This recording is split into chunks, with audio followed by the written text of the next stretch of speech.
Hello, everybody. Welcome to another episode. This is Money Matters. I am your host, Hong Lu. We are April the 20th. Time is flying by so fast this year. All right, so we've got a very interesting topic to talk about today. A couple of weeks ago, I went to a franchise show with my kid in Vancouver, and we go every year or so because I'm always looking for new opportunities, places for me to put my capital, places for me to be able to level up, make cash flow, any idea to get the net worth up there. Okay, so I'm going to share a little bit about my findings. Now, before I forget, on the mention of capital, thank you so very much for everybody who attended our capital roundtable last Friday. It was a lot of talking around where we put our capital, what we're doing with it, what we're looking for. So thank you very much for everybody who attended. So we are holding another one next month. This is always on the third Friday of every single month. So if you're interested in attending, there's a QR code there. It's online. You can attend. This is a great way to network. We do a lot of breakout rooms. We talk about what capital we have, what we're looking to deploy, what we're looking to make with our money. It's a great group of people that support each other. Okay, so this is a little networking event. So the interesting thing about the franchise show that we went to was that this one was a lot smaller than what we've seen in previous years. I would say almost like 1/5 the size. So I don't know if it's maybe just the timing of the year or maybe there's just been a decrease in the participants. But that to me is a major sign of what's to come in the economy. The other interesting thing was that there were every single major bank was there. CIBC was there, Royal Bank, TD, Scotia, you name it. Okay. They were there promoting, getting new clients, supporting potential new business owners. Like these franchise shows are set up to convert people who are looking for the dream, right? Like, hey, I'm going to buy into a franchise, run the system, and make tons of money. The McDonald's, the Tim Hortons dream, the Starbucks dream. Okay. And I go there because I'm looking for places to put my capital, potentially ideas, whether it's to go into a franchise or to create my own business idea. Okay. Now, the very interesting thing that I found was that Costco was there. Okay. Everybody knows Costco. Like, they're not selling a franchise, but what they were doing is that they were converting membership. So people who are potentially looking for a franchise who may not have a membership, converting them in.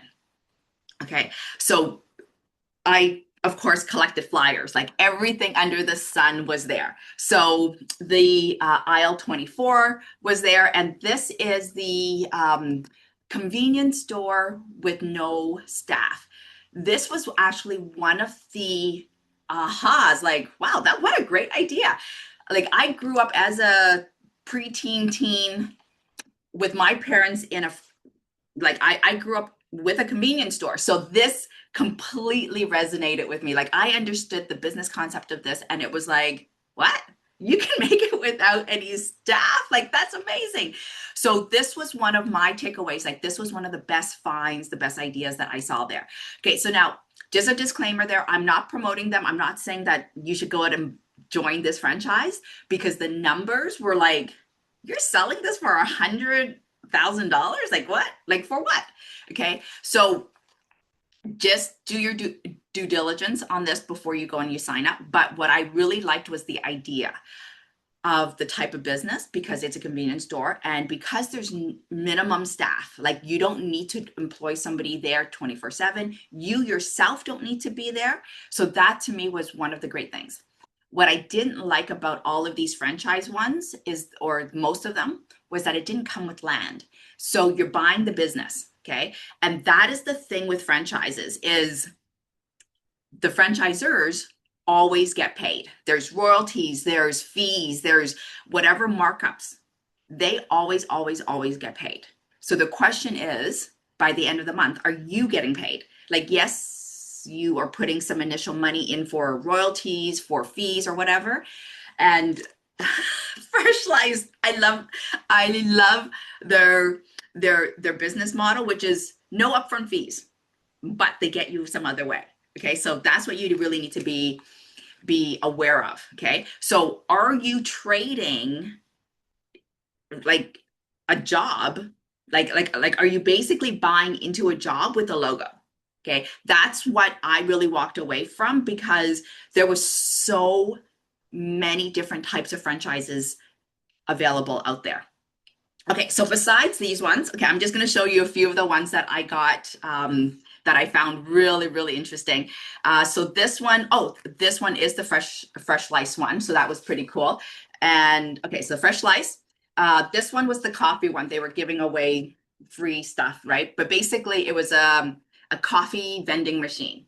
And yeah, so I'm not even going to comment about that one. Bathroom installs. Oh, this one here, you can't even see this one. This one was a rug cleaning company. So it's not for small ma and pop homes. Like it's not the one-offs. This one really works if you can get commercial clients like medical dental offices, hotels, somebody who's going to like it's a business to business model. Okay, because this one here was yeah, I didn't like the numbers on this one, quite honestly. Like I, yeah, was not a fan of this one here. This one is, what was this one? Oh, the bathroom one. This one I actually really, really liked. And the owners were actually very upfront. They were actually saying, hey, you know what? You either need to be handy yourself and be able to do the physical labor yourself, or you need to have a team to be able to do the physical labor. This is not a passive franchise. Okay, so they were very, very upfront with it. And so I really love the idea. And some of these franchises, what I found was that there was a lot more random home renovation things. So the bathrooms, the garage door, closets, like just random things. And I was like, yeah, you know what? I am not their clientele. And I don't see how this is like how this would be a good franchise. Okay, so I'm just, yeah. So the bathroom one I love because a lot of people, like even for investors with multifamilies, we need bathrooms to go in quickly. Okay, so love this particular idea. Okay, the home care one was tons.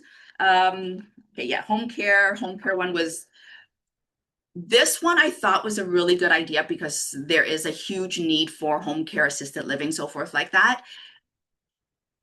But I'm in the investment world. So it's like, why would I pay a franchisor for that when I have people in my network who I can just phone up and say, hey, let's just joint venture on this. Like, let's just build this out together.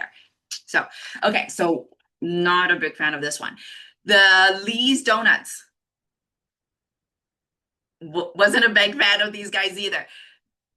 So I believe in intentional investing. And so I only invest in things that are in alignment with my values. So I don't do warehouse storage investing. I don't buy into that REIT for warehouses. I don't invest in the GPLP for warehouses because I don't believe in overbuying, over consumerism. Okay, so junk food, donuts to me is not a healthy option. And so I would not invest in this type of business. Okay. I've had their donuts. Yeah, it's great. But how often am I eating a donut? Okay. Yeah. Was not my thing. Okay. So this one here, oh, this one was the modern, if I remember this one correctly. Yeah. The numbers didn't work for me. Okay. So that was that one. So just, yeah, tons of different types of options in terms of franchises. Okay. So, oh, yeah, a lot of school ones too. Didn't really resonate with me. A lot of food ones, pita one. There was a lot of Japanese food options, like smaller brand, and it makes sense, but the restaurant business is so tough. Okay. And so the price point to get in is a little bit easier with the franchise option, but it is a really tough business. Like you need to be very, very active in this. Even if you're not doing the marketing, you still need to get the local area to buy into your business because there is just so many options for places to eat. Okay, so yeah, food one was not my thing here. What is this one? Oh, um, cleaning. Yeah, anything to do with home renovations caught my eye because I understand that type of business model. And being an investor in real estate, we always need new things, right? Like new bathrooms, new roofs, eavesdrops, windows, all that stuff. Okay, cleaning, absolutely love it. Oh, let me see. This one was not even one that I liked at all. This one was some sort of healthcare spa, and the woman was, yeah, it was very intensive in the terms that you need qualified staff to do this. This is not passive at all. Like it's labor intensive and space intensive. So, yeah. Okay, so let me see here. So this one, there was one, the other one that I really liked was the tattoo removal franchise one. But I liked it because of the niche market, but I didn't like it because you need to have certifications to be able to do that type of procedure. And so it's very labor intensive. Okay, so there was one, oh yeah, Peter one. I don't know why I got that one. Oh, this one. Okay, nice company, not my type of franchise. This to me was trading a job for another job because this is to install garage doors at people's houses. You know, could you install it for businesses? Yeah. Okay. But this one really was targeted to individual homeowners. And to me, that is trading in for another job. Okay. And so, yeah, good luck to those guys. All right. So let me see what I got here. Oh, yeah, labeling and branding stuff. Okay. So you see lots of franchise flyers. The bathroom one, love that one. That was one of my favorite ones. Okay. Along with the 24-hour convenience store one. Love that one. Okay. So my takeaway on going to these franchise shows is go to them. Okay, absolutely go to them. There's so much free chocolate and free pizza and free everything.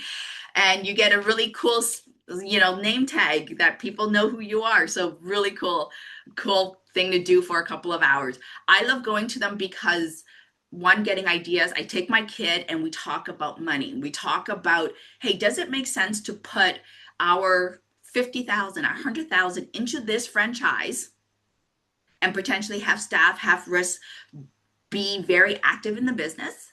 Or does it maybe make sense to do private lending? Does it make sense for us to give that money out to somebody else and let them do the business or some other business? Maybe, does it make sense to do the franchise versus all of the real estate that we're currently doing?